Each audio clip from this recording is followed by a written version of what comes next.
The other part of the diversity visa lottery, which is very, very crucial, if you don't meet this aspect, please don't apply. Don't waste your time to apply if you don't meet this criteria or you don't possess this document.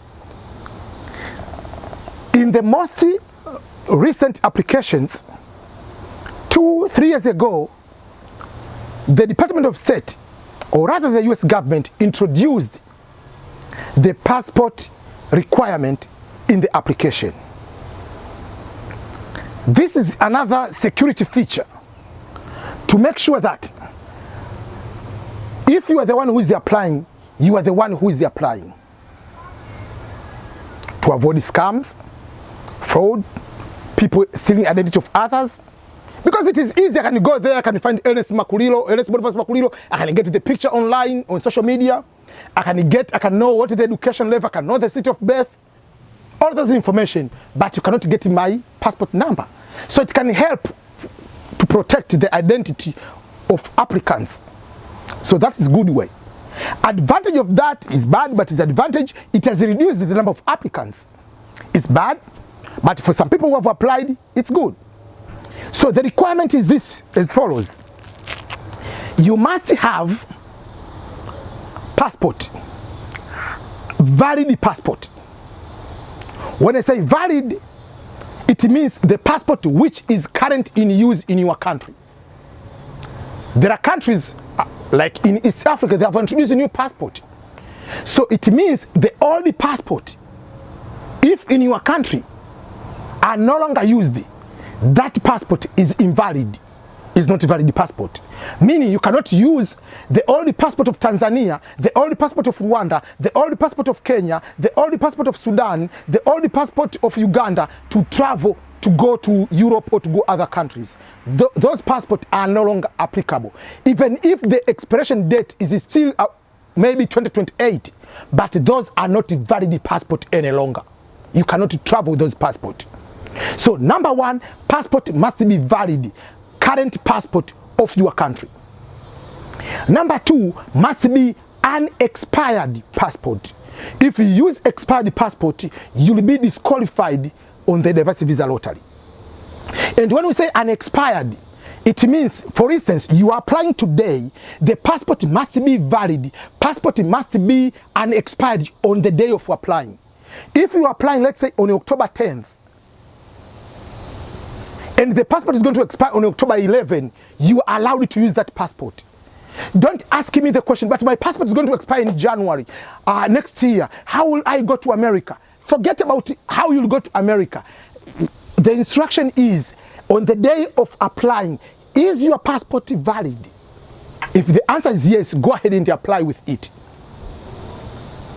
If the passport expires after you apply, there is no problem. When the results come, you win, you will need to have a new passport. The new passport is the one you are going to fill in the DS-260, which is the visa form. The new passport, where the step will be going to be put the visa, is what we are going to put on the in the DS-260, which is the visa form. But when the Kentucky Consular Center asks for the documentation, you are going to send the old passport and the new passport. When you go to the interview, you'll go with the old passport, the passport you used to apply, and the new passport. If your passport is lost, you still know the number is still valid, you can use it. If you apply, maybe the passport is getting lost. Remember, you need to have the police report that the passport has been lost.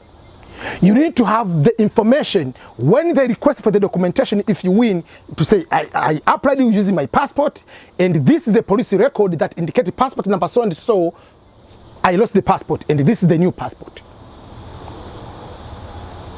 Again, I made a video about the temporary passport. The temporary passport is allowed to use to apply for the diversity visa lottery.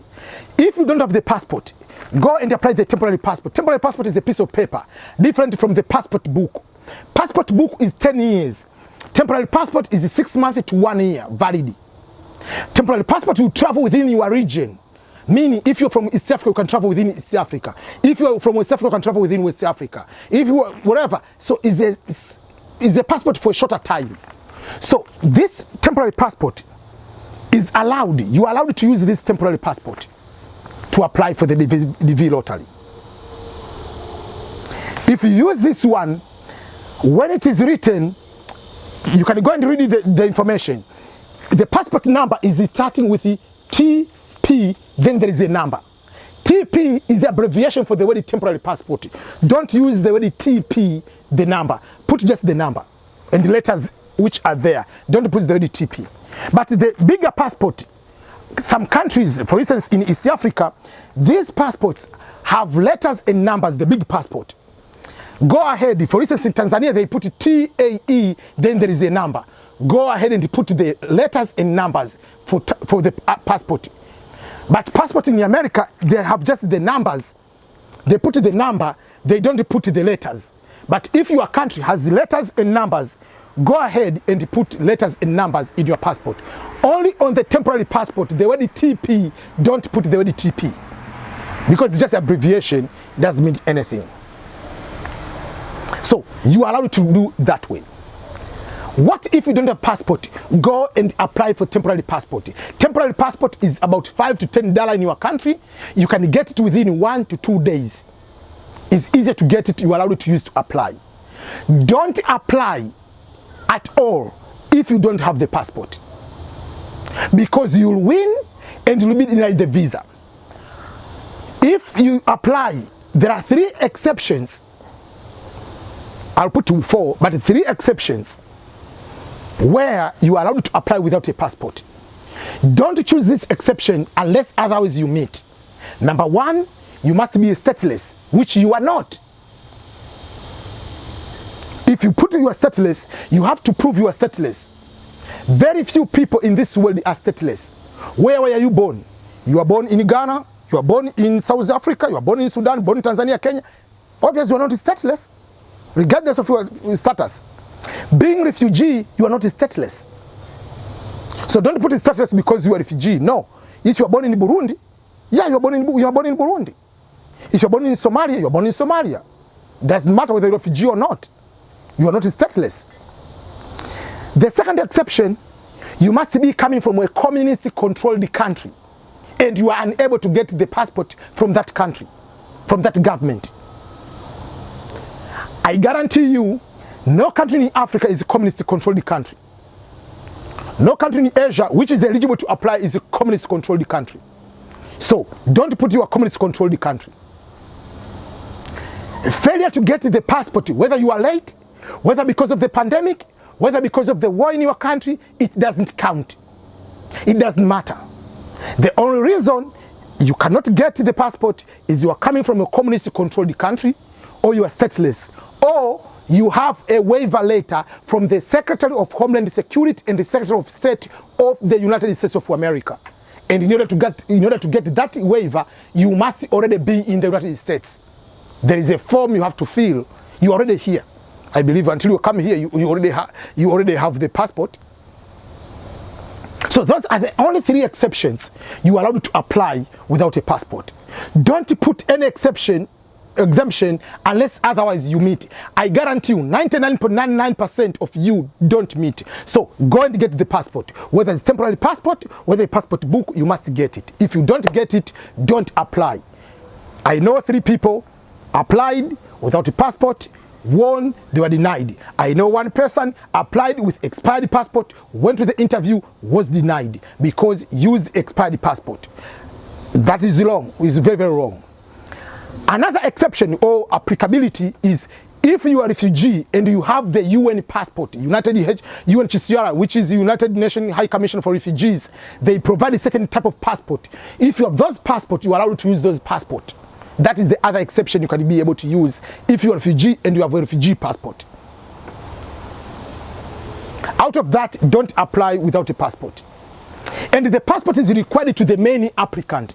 If I'm the husband applying, and I say I'm married and have children and my spouse don't need to have passport to be part of the application. But if my spouse wants to apply, if my spouse wants to apply, my spouse also needs to have a passport. If wants to apply as a main applicant, if wants to apply as a principal applicant, will be required to have a passport. And I encourage you also you to apply as a main applicant, your spouse also to apply as a main applicant. You can have 2 chances, 2 opportunities to apply and win, than just, oh, because I'm the father of the house, I'm the person in charge of the house, let me apply alone. You'll lose, but your wife can win. So give the opportunity for both you and your wife to apply. Possible one of you or both of you might win. So increase the chance by both your spouse and yourself to apply. Don't use the passport of your spouse like to apply. There is one guy in Ghana, use it to apply, use the passport of his wife. Obviously that is wrong. That is a crime. To impersonate another person, obviously you are going to be denied the visa. So if your wife is the one with the passport, let your wife apply. If it's you with the passport, apply. Don't use the same passport you to apply with that passport and use your wife to claim the same passport. That's wrong. Making a mistake of the passport number, that means you put a wrong passport. Putting a wrong passport is better to have a wrong name. It is okay to have a mistake in date of birth, but a mistake on passport will automatically going to be a reason to be disqualified for your visa. So make sure that you don't make a mistake of any number on your passport and the expiration date of the passport. If you have a child who is 17, make sure also that child, despite you to apply as a main applicant, add your child. Make sure that your child also has a passport. If he's 17, can apply as also a main applicant. If the child wins, and the results will come at the age of 18, can come out to America. So you increase all the chances, find all the ways you can increase the chances of yourself and your children. It's opportunity. Make sure that they have the passport. You never know.